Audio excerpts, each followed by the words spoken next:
If you're an attorney in the pursuit of a successful law practice, fulfilling career, and the life of your dreams, this podcast has it all. Behind the Bench gives you great tools to overcome the unique challenges you face every day as a law firm owner. Welcome to Behind the Bench podcast with your host, Josh Konigsberg, author, partner, and co-founder of Law Firm Marketing Pros and lifelong entrepreneur.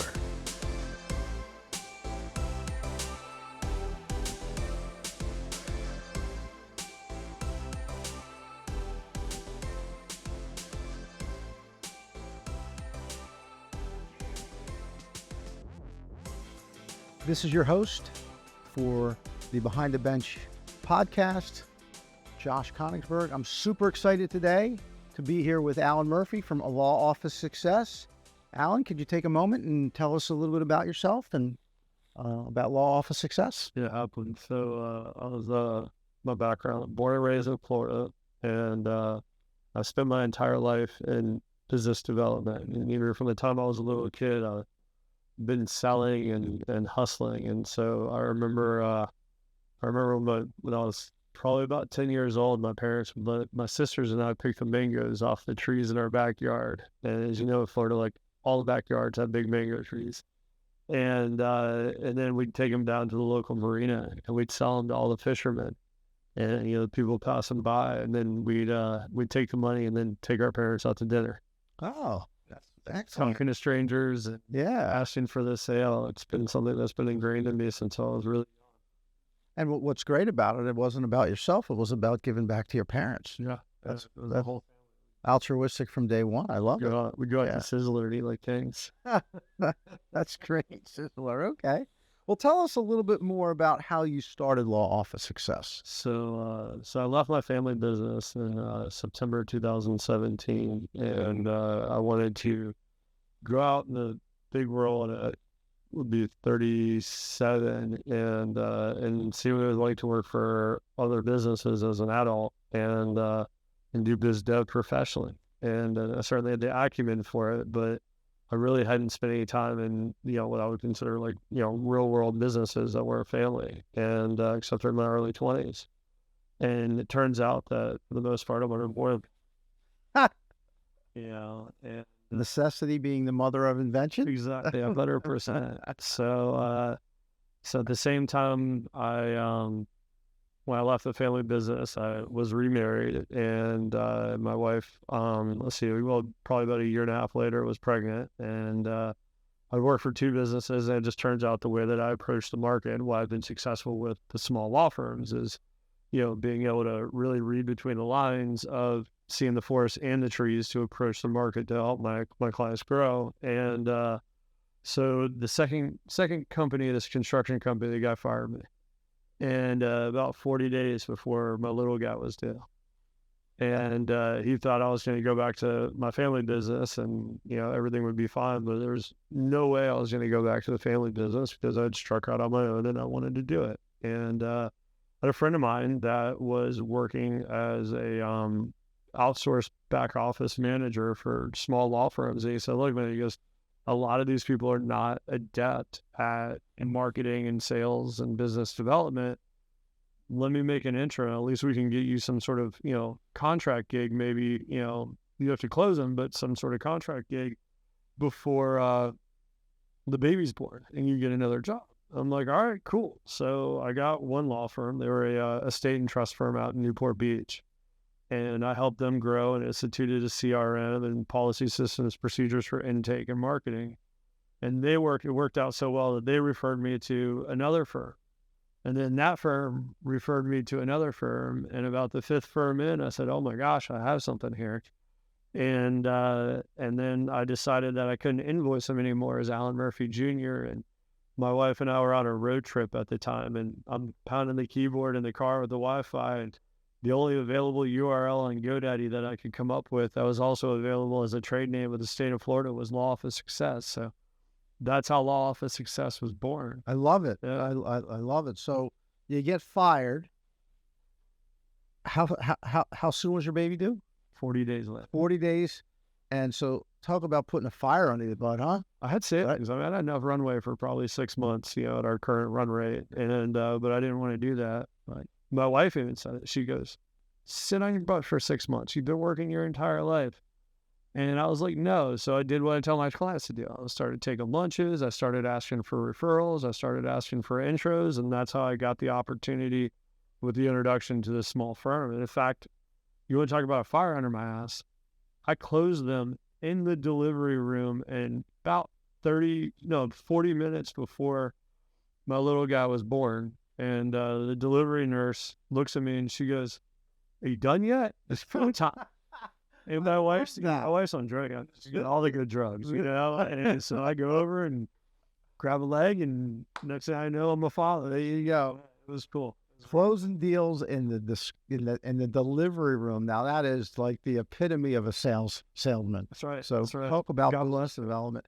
I find it amazing that here you are in Florida and your first client was all the way in California. Good, Newport. So how does that come about? Just a referral from your friend? Yeah, it was a referral from a buddy of mine that was the outsourced CEO. I mean, I've worked remote for the last, I would say, over a decade now, because as you know, in being in business development and sales, if you're in the office, you better be writing paperwork. You can't be sitting there, hustling and meeting people. And so I've sort of built this whole lifestyle of working remote anyway. I always had a Wi-Fi for my computer, even from the days with the PCMI card where it sounded like dial up on your laptop. I remember, I'm aging myself, but it's not to get off track, but I find that in addition to that, you are one of the best networkers I have ever met. Well, thank you. And you just have a skill and a knack for it, and it's just to watch you in action is tremendous. And if you can impart some of that wisdom for helping the business development for attorneys, which is kind of really what my next question was for you, is tell us a little bit more about Law Office Success. Like, what services do you offer, and what markets do you serve? So I work with typically 10 million and under law firms. They can have 4, 5, 6 attorneys and full back office staff. But I come in and I really look at where they were, where they are, and where they want to go, and then I try to assess what's holding them back for where they want to go. And a lot of times, we've reached a certain level of revenue, and it's just like we're just there and we don't know how to get past that wall.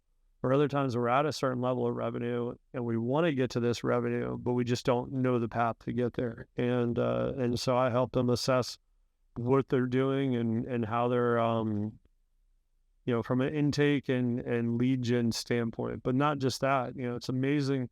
I grew up in retail. So in retail, your best customers and your least expensive customers are the ones you already have, right? So to re-engage those people. And that's one of the things that you see in law firms all the time is they're only looking in front of them.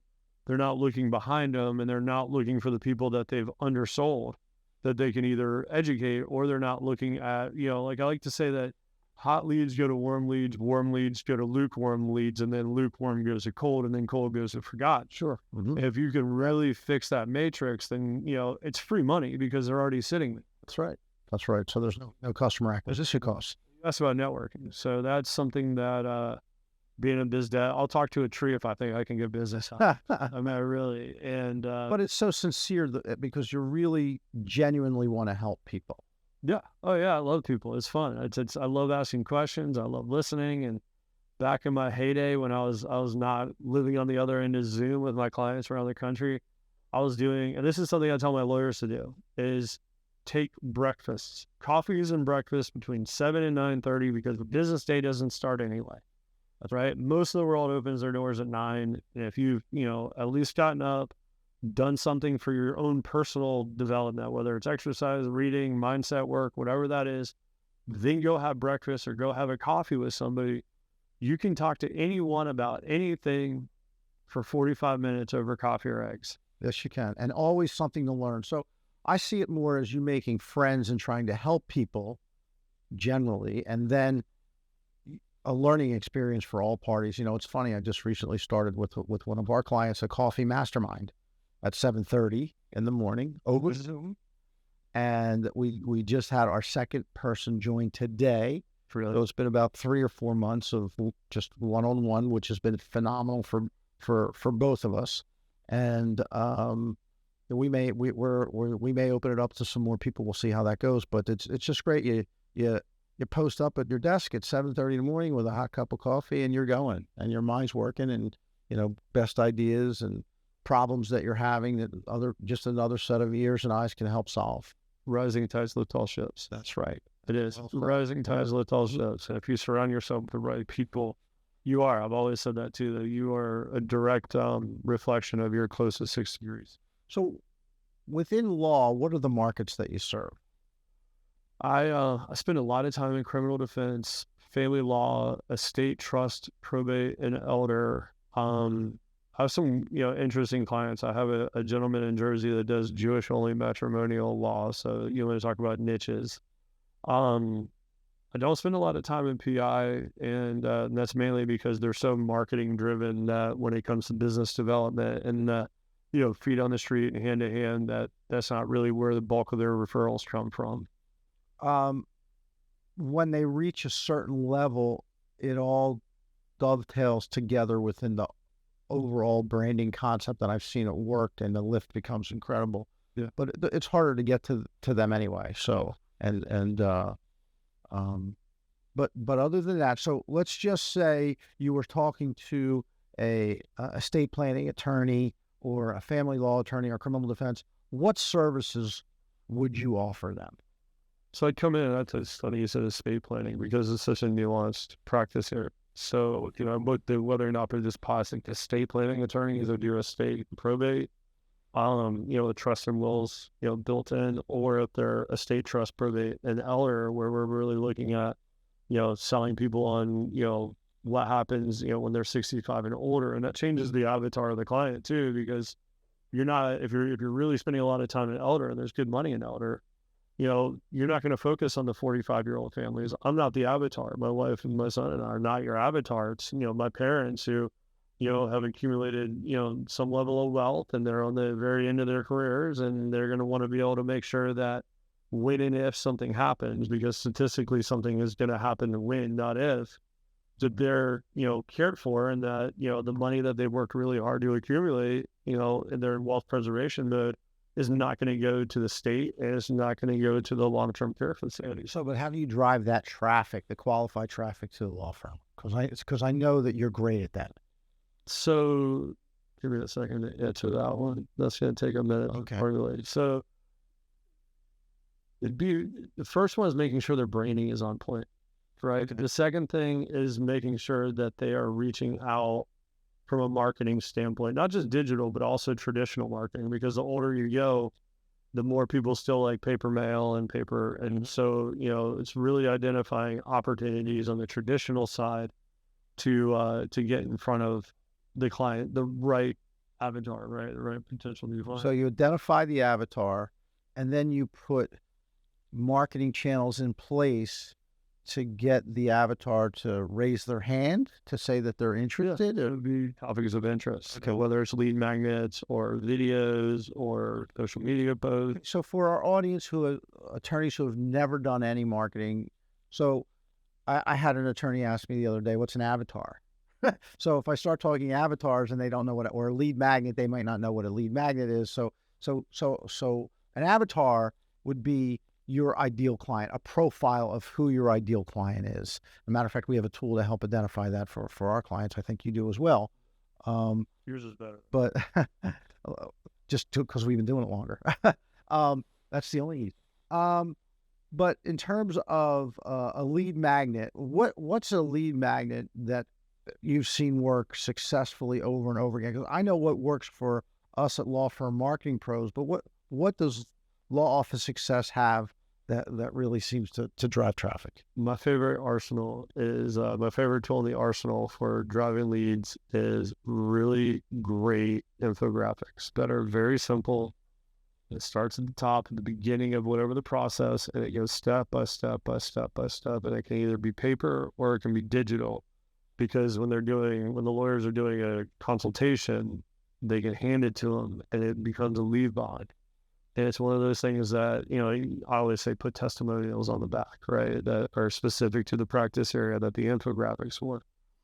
And, but that becomes a lead behind, and it stays on the copy table or on the magnet on the kitchen. So the magnet of an infographic about let's just call it an area of elder law that would be Medicaid planning, for example, right? So that the people who are candidates for this infographic, how do they even know how would they even find this lead magnet? A lot of time, they're doing it in person with my lawyers. So I know you consider that a post-engagement lead magnet, but you still have to have a way to re-engage them, right? So it has the calls to action, the steps that they need to take. The other side of it would be pop-ups on the website, an email, something that they opt into with a QR. I mean, everybody at this day and age pretty much knows how to use a QR code, right? We all got, conditioned to use them over COVID, and now they're lingering with sort of like a good and bad of what happened with COVID for that. It pops up on their phone, goes in their email. Got it. Okay. So that they now become a lead. So it's really exchange theory or exchange of information. Yeah. So I give you my name, email, address, and phone number. Maybe I give you the phone number, maybe I don't. And in exchange for that, I get something of value to me because I am the right profile or right avatar for what you're offering. And on top of that, you get the retargeting. What do you mean by retargeting? Explain to our audience what retargeting is. So once they opt into that lead magnet, or they at least engage on some level, as you know, that we start tracking them, and we're able to show ads on Facebook, and we're able to show ads on other websites. So if you were to go through the weather, if you were to check the forecast on the Weather Channel, and I see my law firm clients populate. I'll take an example is everyone checks the weather on the website. That's right. So that keeps the potential client for the law firm top of mind through a repetitive visualization of something that they've been searching for. So again, then right, called the 10 times. So we know that 5-6 years ago, 50% of all people that went to a website took some type of an action.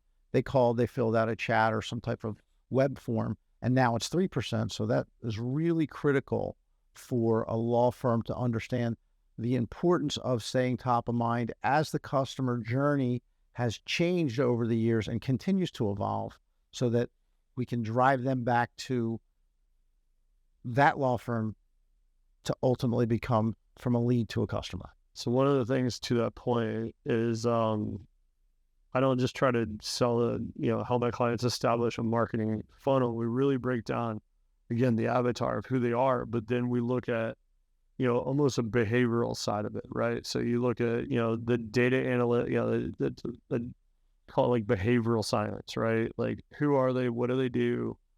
What are their pain points? What are they spending for money? Who are they associating with? And we really try to break down, not just the demographic, but the psychographic of, what is their family needs as if we're doing retirement, like you're doing elder, right? What are the kids going to want?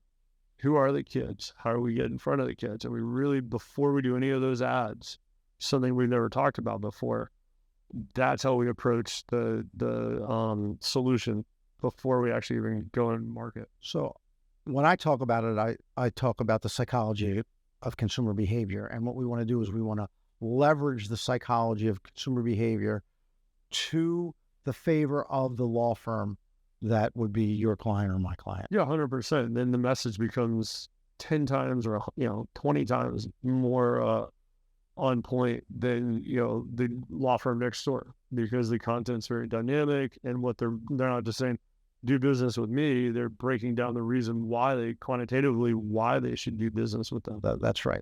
So and those of you out there who are Dan Kennedy fans, this is message to market match. And then, so it's not just market. Estate planning or family. I like to use family law because we know that roughly 50% of people who are married are considering divorce. It's not just married people out there. Let's drill it down a little bit further on who those married people are, so we can get that message to market match for your avatar.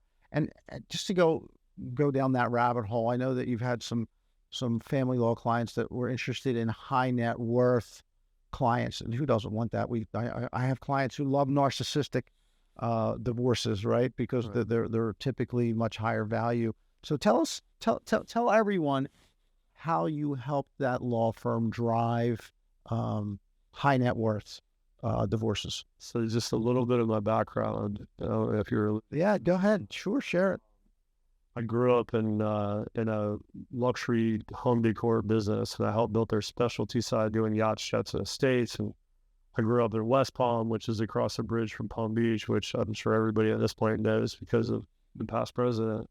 And I got exposed to, certain things that most of the world never gets to see. So, and you name it, whether it's jets or country clubs or, things of that nature, or fancy dinners. And so one of the things, if no one ever listens to anything else that I say on this podcast, if you're gonna market to the people in the ultra high net worth market, it's two things. One is that they don't care about price. They care about value, and they care about the time that you're giving them back by the quality of service. And if you don't have a department specifically for, or one person designated for your ultra high net worth clients or the market that you're going after, don't waste your time, because they require another level of service. Secondly, they're not using PCs. So all of your marketing needs to be done on mobile, whether it's the phone, the tablet. Because if you think about any of the, think of the movies that you watch, right? What does a wealthy person do? They get on their jet and they hold their tablet. And what people don't know is that the steward on the jet, the attendant, has all their favorite shows, all their music, everything is pre-programmed into the tablet. Same with their house. It's because they live in New York and they come and they spend the weekend at their mansion in Palm Beach. They're not tapping around on their tablet trying to find whatever it is. So if you're going to market to them, make sure it is in the most succinct, mobile-friendly messaging as possible.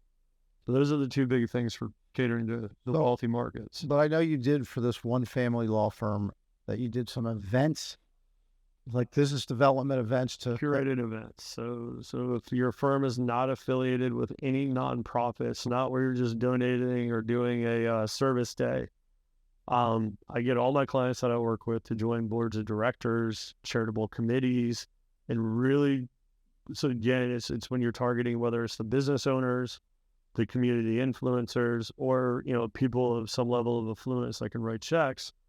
You go out and you actually rub elbows with them and, find a charity that you're passionate about. And then on the other side of it, what Josh was alluding to is create curated events. That's something I do with my clients as well, right? And we sit down and we try to figure out, whether it's a bourbon tasting or a chef's table at a, fine restaurant, or, a lot of the clients I work with are in places where there's really fabulous vineyards, whether it's the Midwest or up in New England. And we do tastings with a sommelier, and we'll do like past hors d'oeuvres. Everybody wants to sell. Don't sell. Use it to build trust and rapport. So I use a term called know, like, and trust. You got to take the knowers and turn them into the likers, and the likers and turn them into trusters. But if you put a room full of knowers with some trusters and some likers, they're going to bring those people up, right? Eventually they become centers of influence. Like you and I we're not only professional colleagues, we're friends as well. Right. I had Josh to get in front of him for probably 3 or 4 months once I, met him the first time, and we're only like 15 miles apart. That's right. And so it's all about relationships. At that point, when you are targeting, people do business with people. So when you're targeting a certain socioeconomic level, they're going to do business with people first, right? I have a criminal defense attorney in Dallas that does white collar crime only, I shouldn't say white collar, but ultra high net worth criminal defense only. And that guy is not going to Google to be like, DUI or domestic assault, attorney near me. He's asking his accountant, he's asking his wealth manager, he's asking one of his buddies who's also the same socioeconomic level, and that's how they're getting the referral. They're going to Google to read the reviews, they look at the website to see what other people are saying, maybe check out the knowledge base in the blog section or any videos. So you got to have the rich content, which is what you guys do. And that's how you really bring that level of clientele in, and it also increases your average case value too, which is really cool. Yeah, and the lift has been just tremendous for these clients, and Yeah, it's a real. That's why I invited you on today, because I wanted the listeners to understand the importance of business development, and we'll talk a little bit later about marketing mix and whatnot. But um, if if if you have a USP, a unique selling proposition, how would you position yourself by saying that to your potential customers? For what I do, or for what the No, for what you do. for what I do. Um, If I were to try to make an introduction for you, which I have, right? yeah. So I like to say that I help law firms fix their leaky funnel, because as we all know, everybody, for the most part of the people watching this, they're going to have CRMs, and most of the law firms I run into, where I bring the biggest value, is that I help fix their CRM and fully implement it. So they're only using about 10% of their CRM. And so Josh was to say, let me introduce you to my friend Alan Murphy. It would be that he helps stop the leaky funnel, the leaky bucket of the sales funnel, but then on top of that, implement policy, systems, and procedures to be able to give the law firm more horsepower to make more money, because they're going to grow in a fundamental way where they're not going to outrun the horsepower that they have for the infrastructure of the firm. It's amazing. And we're going to do another podcast. I'm going to have another guest on talking about intake and the problem with intake. But even to get to the intake, the CRM's got to be right. No. And so, I've got clients that have the old spreadsheet where they tick off the calls and where they're coming from on columns without even having anything digital. So it's kind of mind blowing. And I think you're right. Generally speaking, it's probably around 10% utilization of CRMs. And we'll talk more on that later, if you want to elaborate now. The spreadsheet I call Excel hell. Excel hell, there you go. Nobody wants to utilize it. So no matter whether you have Lawmatics, Clio, any of them, New Law, Lawlytics, I'm trying to think, in my case, Lead Docket, any of those, don't try to build this solution that you've adopted around your firm. Change the firm's nomenclature, change the firm's processes. If you've adopted that technology, rebuild your firm around that technology, and you're going to watch an automatic uptick in retention of not only consultations but retention as well. And if you don't, know where to find me. Law Office Success. But we're ahead of ourselves. So what marketing efforts do you find drive the most leads for your clients? And you can talk about, if I were to talk about PI and talk about the traditional analog forms of marketing you do combined with digital, I can go down that path for us. But specific for you, what is driving the most leads to clients? Most leads to clients. It depends on the practice area, right? Because you have certain practice areas that are needs and other ones that are wants, right? Like, I've been charged with a crime, or wrongfully charged with a crime. That's right? a definite need. That is a need. So those people are going to go to utilize, a lot of it's going to be digital marketing tools. So paid digital, so pay-per-click, LSAs. They'll be responsive to, any sort of call to action, lead magnets to speak specifically to their problem. And so just to elaborate a little bit more on that. So the buying cycle in a criminal defense situation is relatively short, right? Yes. So if you get a DUI, you're in lockup, right? You probably don't have your phone on you, right? So doing immediate advertising, but you'll get out in the morning. I guess you don't necessarily need an attorney that night to get out in the morning for DUI. So then you'll go to, when you get home or when you ride home, you'll start looking for an attorney if you don't have a referral, right? So versus estate planning versus family law. And so so I look at it from a very short buying cycle to an estate plan could be, I'm thinking about it, and months and months and months go by before I actually start to so I pick up the phone and schedule a consult, and family law somewhere in between. Yeah, I would say, I like to say, when you get to family law and anything in estate planning, and all the peripherals that go around it, it's an empathy and sympathy business. So if you think about elder law, on any level, estate planning, you got to wake up in the morning. And what are they going to do? They're going to have the ability, they got to go, I'm going to plan my death in my, end of life, death and taxes, right? Nobody likes to talk about death and taxes. You got to wake up in the morning. And same with bankruptcy too. Anything in the financial, the consumer law side on bankruptcy, debt collection. Wake up in the morning and I'm going to deal with something that is just going to be miserably unpleasant, right? The same for family law. If you take out custody and those issues because, they have to have an attorney, but it's just a straight up divorce, between two people that don't even have kids.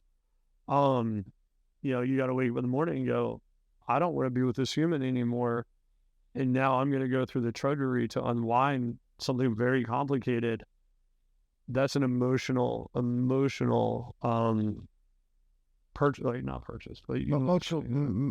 decision. Yeah. Unless there's a tipping point, it's going to be emotional anyway. But unless there's a tipping point where you're walking on a spouse But even then, you see people stay with that stuff all the time. Same for domestic abuse, right? Because you see the CPOs on both sides. But to that point, so what I do is I work with my law firms and we really get to the point of asking, on the intake side, really great questions, and you get into active listening and empathy and sympathy and being able to help people walk down that road to get them to the finish line, because you're really a solution provider at the end of the day, not just a law firm. It's not transactional. And it's important. What I find, and we're getting back to this intake issue, I'm finding more and more there's no empathy on the side of the person answering the phone. Very little. And you have to teach it. I'm writing a script right now for a family law firm I work with, and I'm actually going to have to put into quotes, time to be empathetic, raise your tone, lower your tone, and teach, because not everybody has that ability to get really excited and go, oh my God, I'm going to glad. And I'm so sorry. That's something that's hard. That's right. But to go back to the marketing side, so to go back to family law and estate, trust, and elder, those people are going to take their time and they're going to do their research, and they want to find typically a firm that has the knowledge, but they show that they have the proven experience of their situation. We have done X before. And so then you have the digital side as well with the retargeting, and then maybe if you're doing webinars or some sort of in-person workshop or something like that on the estate side. Yeah, and workshops really seem to work well for estate planning. I love anything hand-to-hand that you can do. Just love it, and cross-marketing too. Law firms don't cross-market. You think of, on the estate side, the obvious one is funeral homes, and then, but you have, tax planners and wealth managers. So elaborate a little bit more on that for us. Elaborate on what you mean by cross-market. So, trying to think of an example that I've done. I have a estate planning firm I work with, and they work with a wealth manager that is an independent advisor, so he's not pushing one specific product, and they'll meet with 3 to 4 people at lunch, right, that are professionals, but they're also prospects. So they get the referral side of it, but then they also get the prospecting side. So typically it's business owners or other C-level executives that can get away for the day, for the afternoon for lunch. And, but they talk about how the wealth management side and the estate planning side are very much complementary to each other. If you want to talk about family law, a lot of it's, therapists, but, funny enough, it's, fitness trainers and yoga instructors and plastic surgeons, those sort of people where your hairstylists are a really great one to bring, obviously that's more of a female oriented, market audience that you would be targeting, but you do something in the salon and the law firm just happens to be serving the hors d'oeuvres and white wine, and now you have a reason to bring people in that aren't specifically like, hey, do you not like your human anymore? But it's like, we're going to talk about this specific service that the salon offers, and by as a byproduct, you're now getting your brand in front of the right audience. But statistically, something like 70% of all divorces are filed by women. So it makes perfect sense. Why not do a Botox party sponsored by ABC law firm? Right? right? So that's what you mean by cross-marketing. Any of those opportunities. Yeah. It's brilliant stuff. The criminal defense, for that matter, you bring in the bail as bondsman and the tow company, and you do something a little bit more, not fancy, or even for criminal defense, you could do it with the wealth managers and the tax advisors, because God forbid you get into a situation where you're criminally, where you're facing criminal accusations for something that is going to result in financial damages, not just jail time. I'll tell you, they don't call their attorney first. They don't call a criminal defense attorney first. They call their trust attorney. That's right. They call their estate planning to make sure that and their accountant to make sure that their finances are secure. Then they negotiate and, the turn themselves in. It would be interesting to see a affiliate marketing, cross-marketing between a DUI attorney and a liquor store. Oh, so it's fun. That's right. Something like that. Everybody gets a free fireball shot. A little thing of fireball. Okay.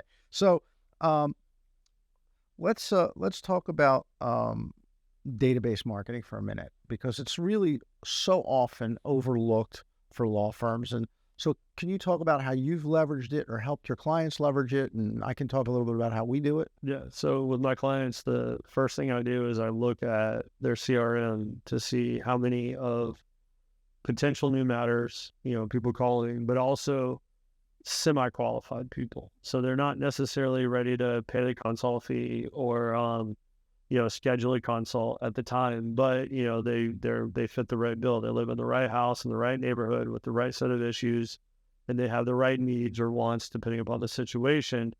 Those people are potential clients down the road or referral sources. And then what I do is I help, once we maximize or fix their intake to make sure that every single possible opportunity is going into CRM, I create reports, and it's a 0 to 2 weeks report, 2 weeks to 30 days, 30 days to 45 days, and then 45 days to 60 days. And what it is, it's an aging report for potential new matters, because if you can figure out ways to put them in nurturing campaigns from 0 to 2 weeks to get them over the hump, right? And those are the people that are your A's or double A's that are ready to rock and roll. That's going to be your path producers, the lightest lift to get those people to convert. Right. Then you take that 2 weeks to 30 days. Those people are maybe looking at some other attorneys, talk to their friend, their cousin that's an attorney. It's going to take a little bit more of a lift. Right. And again, you have to build a nurturing campaign to run it. And that's what I get my clients. So what about a smaller law firm, one attorney, a paralegal, maybe the paralegal's playing dual roles, answering the phones, etc. Let's talk about helping them build a database. And I want to spend a couple minutes on that and how important having your own database of potential clients is. So how would you help them? So yeah, touch on that. So having your potential database. So you need to build a database. Why? I build a database because you have to have a well to go back to when, things get dry. As long as they're qualified through having a lead magnet, that's the right market to message match. Just because I got an infographic for estate planning or I downloaded a divorce kit for men does not mean that I'm ready to come in for a consult tomorrow. That means that I'm just now entering the buying cycle. And especially for those two types of law, the buying cycle is protracted. Took me 18 months to get my divorce to file, right? Not to get it, but just to file, right? So I see having your own database as owning your own real estate, meaning this. We are all subject to the whims of Google algorithmic changes and how that can negatively impact rankings in SEO, and when we see that happen over and over again, we've seen it happen, that impacts phone calls, conversions, lead flow, etc. Same thing with pay-per-click. There's been algorithmic changes within, especially LSAs, because they continue to tweak the LSAs. So those things impact. And then obviously you have because PPC is a bid, so you can get outbid, and therefore now you're not on page 1 anymore, not getting the leads, because we know where the best place to hide a dead body is. It's page 2 of Google. Well, now it's the second poll. It's the second poll, right. Right. That's right. So trying to grow your business and relying on Google only is like having rented real estate. You're subject to the whims of the landlord and market conditions. Same thing on Facebook, and we should touch a little bit deeper on Facebook and lead in terms of lead magnet creating lead generation, right? Which we'll touch on. But the same thing with Facebook in that we're subject to. There's a problem right now within Meta whereby accounts are getting canceled, shut down. So with regard to Facebook, they're shutting down accounts now for no reason, just randomly. There must be some quirk in their algorithm or something like that. So building your own database through some of the stuff that you do, Alan, and some of the stuff that we do is really important because you have total control over that. These people have raised their hand at some point in time and have some level of interest. Again, just because I downloaded a divorce kit does not mean that I'm ready to come in. Maybe it gets better next week, and then there's a fight the following week, and back and forth. And that's what I actually lived through, so that I know that eventually you've reached that tipping point where you just can't take it anymore. Right? Or they're doing it for a friend. Right. Exactly. Yeah. Right. Yeah. Right. So that being said, the beautiful thing about having lead magnets is you can offer up some information. You're not trying to sell right now. You're not saying buy from me, buy from me, buy from me. You're just positioning yourself as the thought leader in the space that you can continue to go back and touch them over and over again with nurturing sequences and newsletters and some informative video. And again, we can retarget all these people, right? So they're in your database and they know who you are. You're just simply building credibility. They're beginning to trust you more. Again, people like to do business with people they know, like, and trust. So now they know who you are. They're beginning to trust you and hopefully like you, depending on how good you are on camera and the information that you're providing. And eventually some of them will, not all of them, but some of them will come in for a consult. So that's the importance in my mind of building a database that you have control of. Remember, they've raised their hand. They want this information from you. So that means that you're in total control of what you're providing for them. I agree. And one of the things that we should touch on while we're on this is when people are going into the database and the CRM, and hopefully it is a CRM and not just like Excel or Microsoft Office contacts, you need to take advantage of the lead source, the campaign source. Go buck wild with tags because you can break down all sorts of filter points with tags. Be very specific about zip codes, street names, anything else, birthday, age, anything that you can filter and break people down by, because then you have the ability to really segment and micro segment the audiences that you're targeting. Because if Josh called my law firm, he's getting a divorce. He didn't hire me, but I know Josh is a successful business owner, right? And he's in marketing. And now I'm doing something maybe for an outside curated event, or I'm looking for referrals for X. Maybe I have a strong introduction for a professional colleague that will be a referral source. I can make that introduction to Josh with my professional colleague, build what I call social capital. And next thing I know, that professional colleague is, damn, Alan really did me a solid by that intro with Josh, and they're hanging out or whatever it may be, trading business. So you're able to not only capitalize for potential new clients, but also professional colleagues. And you're building this crazy ethos where, again, you would talk about algorithm updates, talk about search generative experience they're doing right now at Google.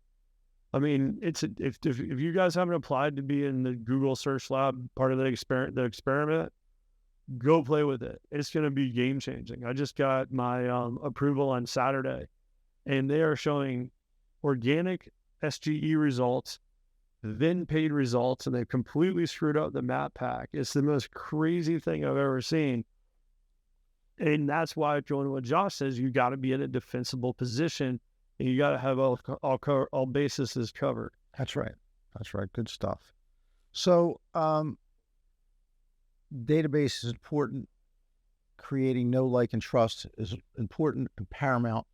And then, and again, the problem that we see over and over again is driving qualified leads, whether it's what you do or whether what we do, and then the person answering the phone screws it up. Well, there's a problem. They don't answer the phone, or they don't return the call. You have 5 minutes to return a phone call. They're just going to the next person. Well, in law, there's 3 kinds of CPOs, right? You got the CPO for divorce, right? Protective order for criminal defense. You got the CPO, the protective order. right? There's a third one that nobody knows, and it's the chief the customer prevention officer that answers your, ring, ring, ring. Thanks for calling law firm. Yeah. Client rejection department, we call it. Right? Yeah. So, and I'm going to have a guest on soon specific to that. So what would you say to a law firm owner, a lawyer who's trying to take their company to the next level? And let's just say they could be at that 60% of law firms or less, 400,000 or less. So let's just use that as the threshold, because that's going to be the majority of our office. Or you can talk about somebody who's at $1 million, because you said that you'll take law firms up to 10 million. Yeah, that's typically where for most of my time, because at that point they get what I would consider more enterprise level. Right. That's just outside of what I do. Right. Get really good at the assets you got. If you're spending money with law firm marketing pros, make sure that you get really good at spending the money that you're the efforts that you're doing with them. Right. Pay attention to your metrics. Their team is really smart, and if it's not law firm marketing pros, and it's another agency, those people are really good at what they do for a reason. You got to listen to them. Maximize every asset that you have, both, when it comes to your law firm directed listings, your overall law firm organic listings, right? And then your Google business. Get really good at your CRM, get really good at your workflow automation, get really good at customer service. Make sure that you communicate where people are in the workflow cycle of your case, in the case management cycle of the workflow for what you're doing for them, and then posting it. So that sounds like a lot for a busy law firm who's got clients, he's got staff, she's got staff, there's, a paralegal, there's a receptionist. How can you prioritize it? Yeah. Okay. Yeah, absolutely. What 3 things can they implement right now? 3 things. One is watch all the videos, tutorials on the solutions that you're using for case matter management. Like the video or for Clio or Lawmatics, etc. Okay, got it. Okay. Whatever your solution provider is, at this point, most of them have how-to videos. Okay. Live it, love it, learn it. Learn it, love it, live it. That's one. Second one is make sure that you're asking for reviews and you're conscientious about the reviews that you're asking for. You only want them from cheerleaders. And then thirdly is really pay attention to your profiles on the law firm directory listings, because people think they don't matter. I'm not saying spend money with them.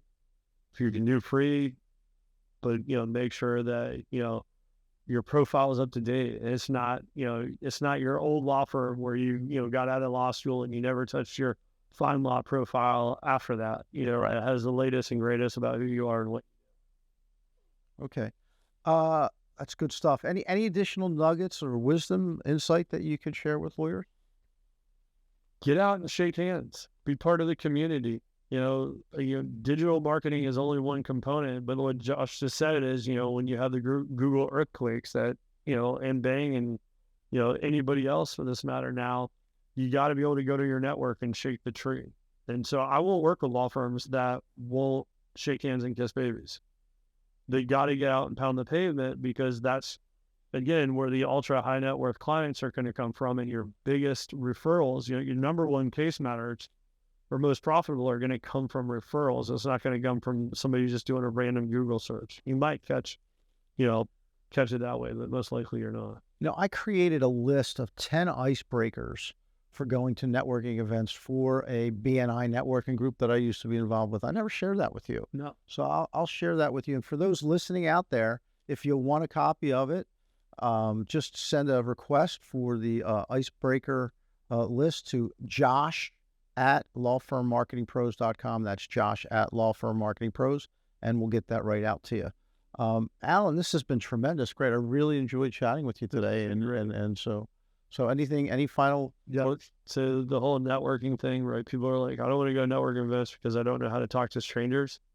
Those people don't know how to talk to strangers either. So just walk up and hold a glass of water or whatever it may be and be like, hi, I'm so-and-so. What's your name? And let it be awkward, right? But, essentially the conversation will happen naturally after that. Yeah, and think of it, don't think of it as you're trying to sell anything. Know, like, and trust. You're there to make friends. So just keep that in mind, and that helps ease that nervous feeling we all get. One of my favorites from my list of icebreakers is to walk up to someone and introduce myself and say, "Hey, is there anyone here that you wanted to meet specifically that you're maybe a little nervous about? Let's walk up and I'll introduce you to them, even if I don't know them." And so that helps break the ice, which is Invite the stranger to be your wing person, because then neither of y'all know anybody and you go there together, and there's safety in numbers. I've done that too. Couldn't be awkward together. Well, again, thank you all for listening. This has been a tremendous podcast for the Behind the Bench podcast. This is Josh Konigsberg, partner, law firm Marketing Pros. Appreciate it. Bye for now. Thanks for listening to another fabulous episode of Behind the Bench. I hope you take action on some insight and tips you learned today.